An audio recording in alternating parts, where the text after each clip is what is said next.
ఇదే పెద్ద మనిషి చంద్రబాబు నాయుడు గారికి క్షమాపణ చెప్పాల్సింది పోయి చంద్రబాబు నాయుడు గారిని ఎవరైనా ప్రశ్నిస్తే ఎందుకయ్యా ఈ అబద్ధాలు చెప్పావు, ఎందుకయ్యా ఇలా అన్యాయం చేశావు, ఎందుకయ్యా ఇలా వెంకటేశ్వర స్వామి ప్రసాదాన్ని ఆ ప్రతిష్టను ఎందుకయ్యా దెబ్బతీశావు అని చంద్రబాబు నాయుడు గారిని ఎవరైనా గట్టిగా నిలదీస్తే, గట్టిగా ప్రశ్నిస్తే ఆయన చేసింది ఏమిటి? అంబటి రాంబాబన్న మీద దాడి. ఏ రకంగా దాడి చేశారు? 10:30కు ఆయన గుడికి పోయి గుడిలో పొద్దున్నే చంద్రబాబు నాయుడు గారికి జ్ఞానోదయం రావాలి అని చెప్పి పూజ చేసి గుడిలో నుంచి ఆయన బయటకు వస్తూ ఉంటే గుడి నుంచి మళ్ళీ ఆయన ఇంటికి వచ్చే మార్గంలో గుడి నుంచి ఇంటికి వచ్చే మార్గంలో ఏకంగా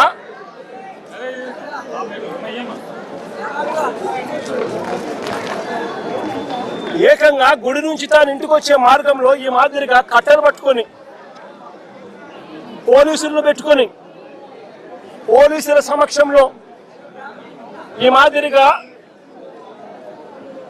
అడ్డగించాలని చెప్పి, రాంబాబుని అడ్డగించాలని చెప్పి ఈ మాదిరిగా నడి రోడ్డు మీద పోలీసుల సమక్షంలో పోలీసులను పక్కన పెట్టుకొని కర్రలులా పట్టుకొని కర్రలతో తెలుగుదేశం పార్టీ వాళ్ళు కారు అడ్డగిస్తే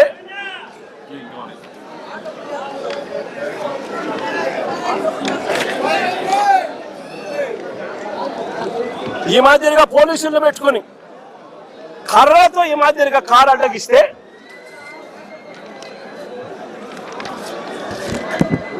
కారులో ఉన్న రాంబాబన్నను కారు అడ్డగిచ్చి కారును బాదుతూ పోలీసుల సమక్షంలోనే అనకూడని మాటలంటూ బూతులు తిడుతూ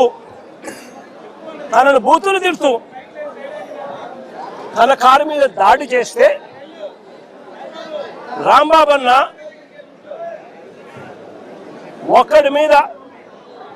ఒక కారు మీద ఇంతమంది దుండగులు వచ్చి బూతులు తిడుతూ పోలీసుల సమక్షంలో మీడియా కూడా తెలుగుదేశం పార్టీకి సంబంధించిన మీడియాను కూడా అక్కడే పెట్టుకొని వాళ్ళందరి సమక్షంలో బూతులు తిడుతూ రాంబాబన్న కారును అడ్డగిస్తే రాంబాబన్న వాళ్ళ బూతులు తిట్టినందుకు రెస్పాన్స్గా రియాక్ట్ అయ్యాడు ఆయన. ఆ రియాక్ట్ అయ్యే దాంట్లో ఆయన నోట్లో నుంచి ఒక్కడే ఉండడం వల్ల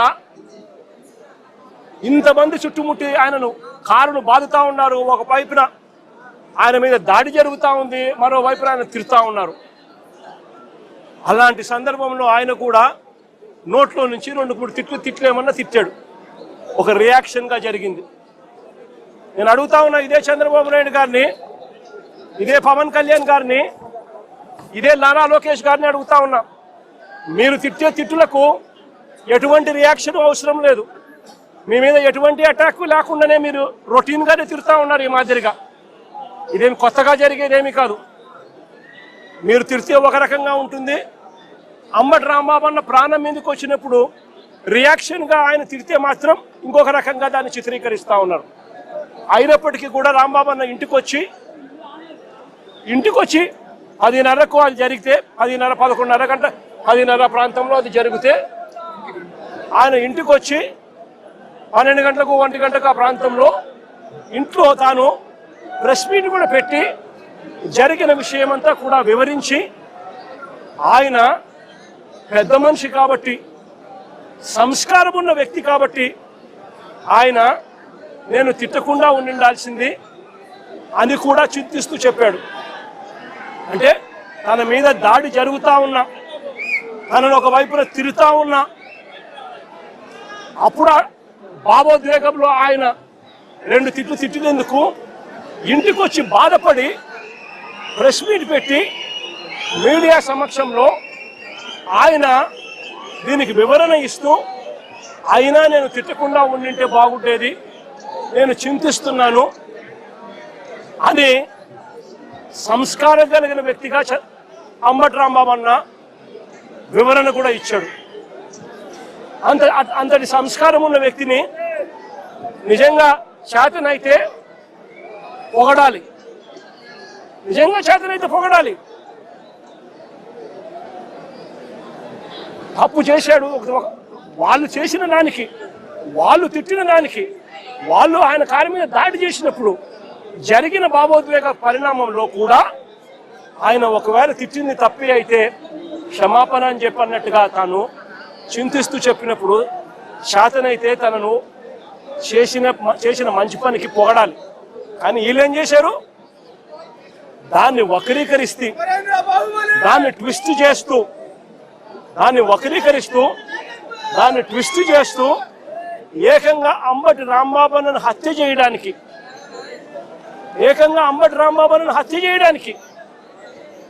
ఏకంగా 5 గంటల నుంచి, సాయంత్రం 5 గంటల నుంచి రాత్రి 1 గంట దాకా,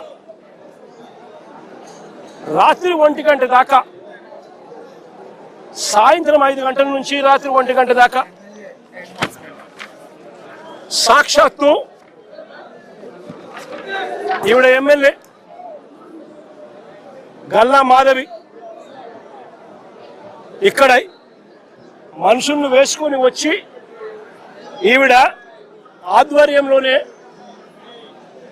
రాంబాబు అన్న ఇంట్లో దాడి, 5 కార్ల ధ్వంసం, అద్దాలు ఇంట్లో ఇరిగిపోయినాయి, సామాన్లు ఇంట్లో ఇరిగిపోయినాయి, పక్కనున్న ఆఫీసులో మొత్తం అన్ని పగలగొట్టేసినారు.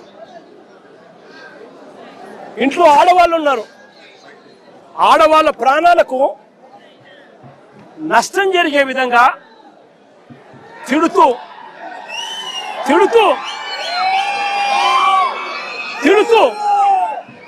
వీళ్ళు వ్యవహరించిన తీరు ఇది. గల్లా మాధవి ఎమ్మెల్యే గారి భర్త సాక్షాత్తు అంబటి రాంబాబు అన్న ఆఫీసును పగల కొడుతూ ఆ రూమ్లో ఉన్నప్పుడు ఫోటో. నేను అడుగుతా ఉన్నా,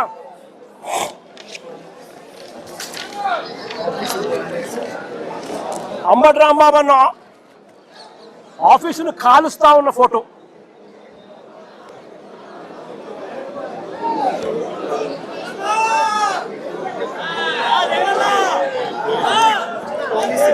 నేను అడుగుతా ఉన్నా, ఇవన్నీ పోలీసుల సమక్షంలోనే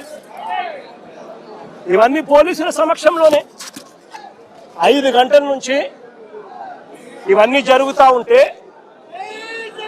5 గంటల నుంచి రాత్రి 1 గంట దాకా ఇవన్నీ జరుగుతూ ఉంటే పోలీసుల సమక్షంలోనే 5 కార్లు ధ్వంసం చేశారు, ఇల్లు మొత్తం, ఆఫీసు మొత్తం తగలబెట్టారు, ఆఫీసులో సామాన్లన్నీ విరగొట్టారు, ఇంట్లో ఉన్న అద్దాలన్నీ పగలగొట్టారు, ఇంట్లో ఆడోళ్ళు ఉండాలని కూడా చూడుకోకుండా ఏకంగా ఇంట్లోకి వచ్చే కార్యక్రమం చేశారు పోలీసుల సమక్షంలోనే.